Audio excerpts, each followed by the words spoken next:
Have you ever wondered what games you should keep or you should lose? Find out here at Purge Reviews. Asara is another one of those build a tower, build a castle type games that you're going to have.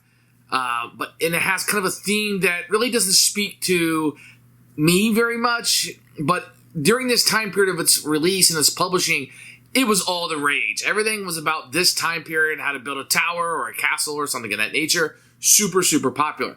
So what you're going to get here is, in effect, what is a worker placement game, but it's done unlike any other worker placement game, at least upon its release. So the workers are going to be the cards that you're dealt, and you're dealt cards of different colors.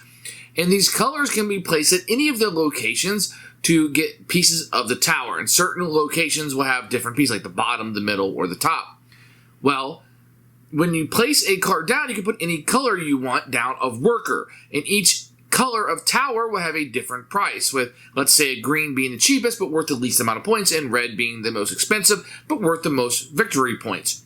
So it's going to cost you more to build a red tower, but it will pay off in more scoring. But you can't do just red, or maybe you can, whatever your strategy may be. But here's the little wrinkle to the game. So when you place a worker down, you can place any color you want at any location. But the next time, let's say you put a red worker down. The next time a red worker is down, you got to put 2 red workers down instead of just 1. So every time one is put down, more and more are required of that color. That increases interesting decisions that you're going to have to make in your hand. So if you only have one such color of something, you really need to go get what you need to get, or plan it out later hoping nobody else will go there. And it becomes kind of a decision-making tree about, what do I really want? What am I willing to pay for? Now, there are other spaces, especially with the expansions that come in the box, that will give you other options of getting more workers. That's very, very important. Of getting more coinage and being able to take spots around the board. But that main mechanism, that worker placement of having to add more and more of that color to it, is a fantastic addition to the spectrum of worker placement games, and one I've not seen a whole lot of, but as you're playing, it gives you a lot of decisions to go through. So what board looks like it's opening up to you, which it is if you're first player, you can go anywhere that you choose to, but it becomes more and more limiting as you go based on the cards that you have in your hand. So the spot that gives you more workers, that's a very popular spot to go to, but to get more workers and give up getting that item at the cheapest possible cost of workers, and you're constantly dealing with these sort of decisions. Also, which towers are you going to build and how you're going to score? There are 3 different ways to score in the game. You know, you want to have the longest or the tallest tower, the color, but you also get points for the different colors. You can add decorations to it that can boost those points that you're going to have. So a lot of micro decisions you're making as you're making the larger decisions, and I think it really is appealing in this game. Now, most people like this game with more players. I tend to like it with less. I feel like there's less chaos, less people screwing over my plans. But that is kind of the intention of the game. I also think the expansions that come in the box, so I know they expand what is the core game, but some of those are really good. And I would imagine playing the game once or twice for the core game, and then adding some of those in and seeing how your personal gaming habits or your group, how they feel about those. I feel like some of those are really good to add in, and they really do mix the game up. You can add them all in, you can add certain ones in, and every time you play, it just feels a little bit different. The decision-making tree is a little bit different. This is a classic game, one that is really, really good, and one that I can easily recommend to fans of Eurogame. This is like the Eurogame for Eurogames of Eurogames. Everything about it is that classic Eurogame, and I think it comes through in this great decision-making. Doesn't outstay its welcome. Maybe an hour in the game field. You have many decisions to make. The theme is boring. What could be more Euro than this Euro game? Keeper for us. Here's Asara. This is a Ravensburger game by Kramer and Kiesling, which is one of the best designer combos in board gaming history.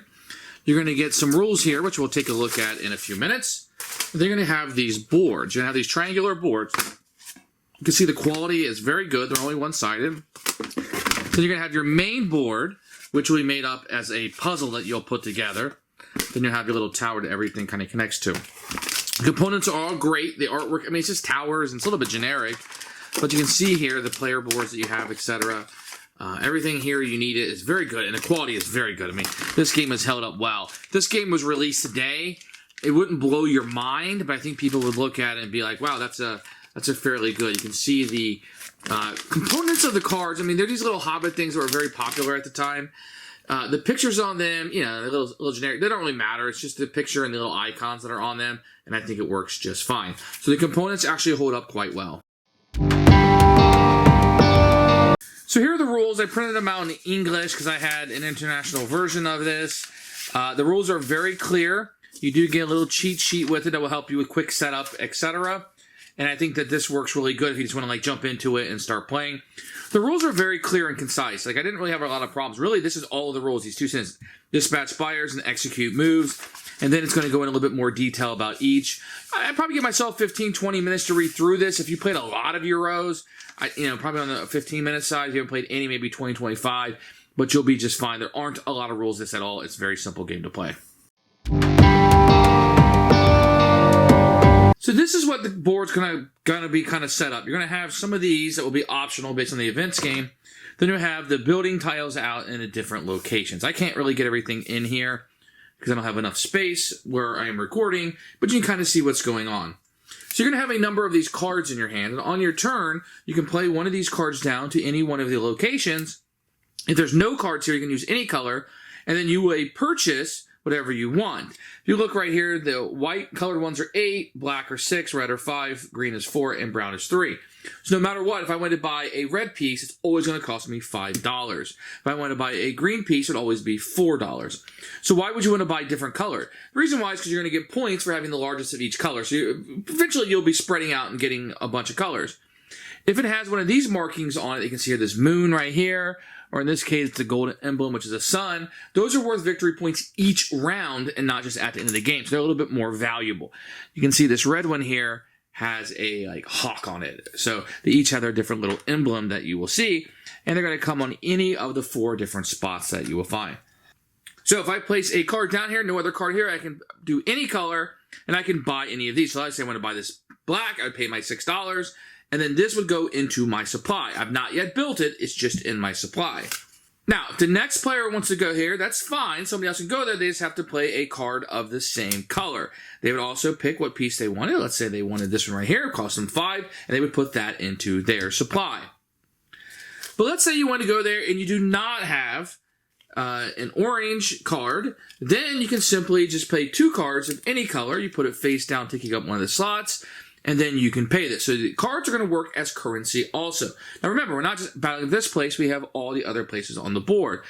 You have some places like this will simply give you money. If you go on this one, you put a card down here. Once again, the first one, any color you want. The next one has to be the same color, or you can spend any 2 cards and cover it up.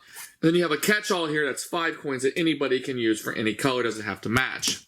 This one right here will allow you to put this down, and if you're the first one to go here, just put it here on the 0, and you draw 2 extra cards in your hand. Remember, cards are kind of like a currency also.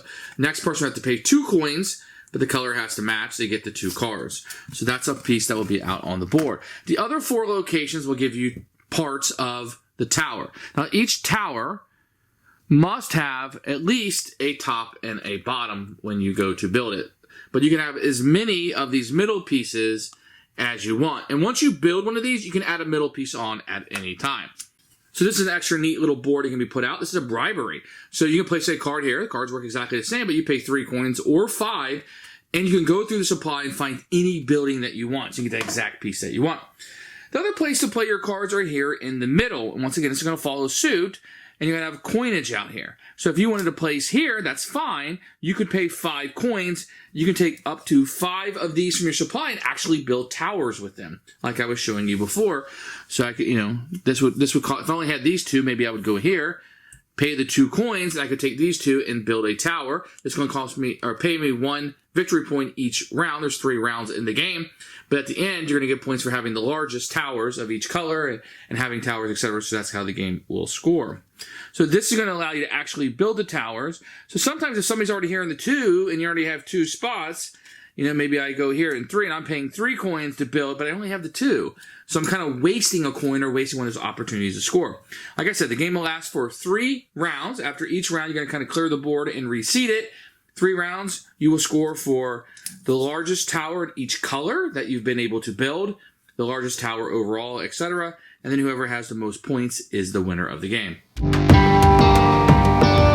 Who should buy this game? This is for people who like Euro games, who like the decision-making tree of what you're doing.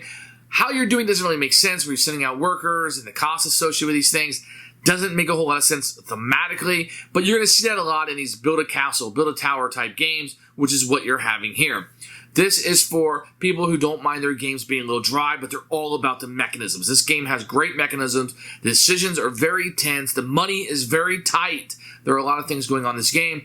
And if that's a type of game that you like, you're here for the mechanisms, then this game is going to be appealing for you, and it is a keeper for us.